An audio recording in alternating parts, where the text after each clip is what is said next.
Doing things that please the husband. The Prophet ﷺ was asked, who are the best women? He said, the best of women are those who pleases you when you look at her.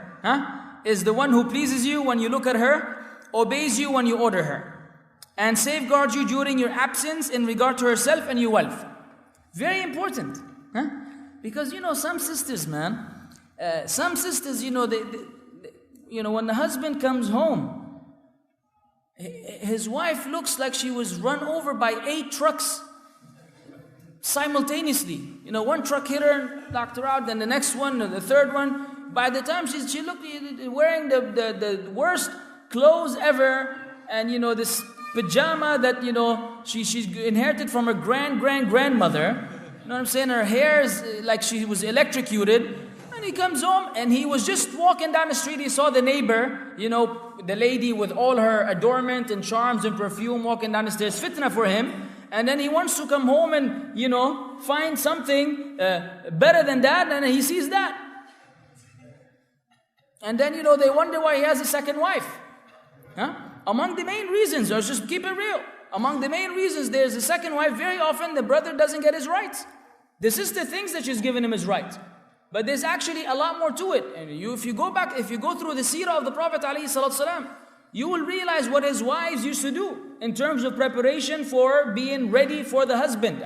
We have young people here, so I really cannot elaborate as much as I wanted. Ma fi mushkila, you understand. But sisters have to adorn yourself. When he looks at you, he's supposed to be pleased, not scared. He's like, am I in the right house? Close back the door. Say, who is this lady inside? Is that you? Yeah, I'm cleaning. Yeah, Shaykh, I come home at 8 o'clock, you cleaning. You had all day to clean. Finish cleaning during cleaning time, and before the husband comes, put on your stuff and adornment and charms, and let him feel that he's instead of going to a nightclub, where all these wicked women are, let him, when he comes home, feel good. And the brothers are laughing because they think that they can get away with it. You can't get away with it either. Some brothers look worse than that. It looks like he was, trying to fly, then a rocket went through him and took him to the moon and brought him back. He's looking all with this undergarment, that has 16 holes in it, and his armpit hair is sticking out. He's sitting like this. He stinks. Smells like, mlokhiyeh or spinach or something. And the lady looks at him like, what's up with this guy? Wallah, I'm tired.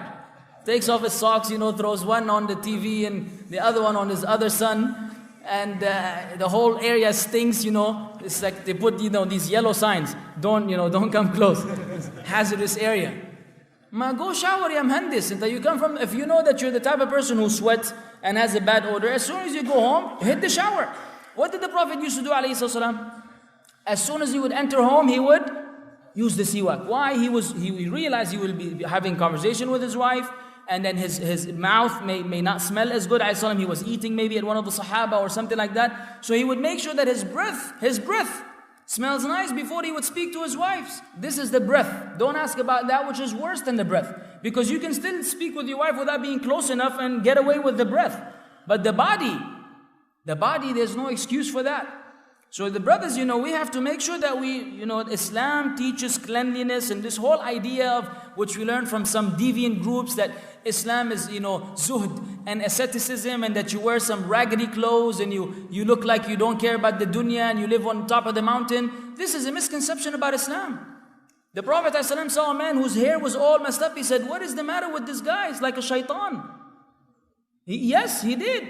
And when he spoke about kibr, arrogance, what did the Sahabi say? He said, Ya Rasulullah, inna ahaduna yuhibbu an yakuna thawbahu hasanan wa na'lahu hasanan. He said, O Messenger of Allah, he thought kibr was looking good. He said, one of us would like to have a nice garment and a nice pair of shoes. What did he tell him?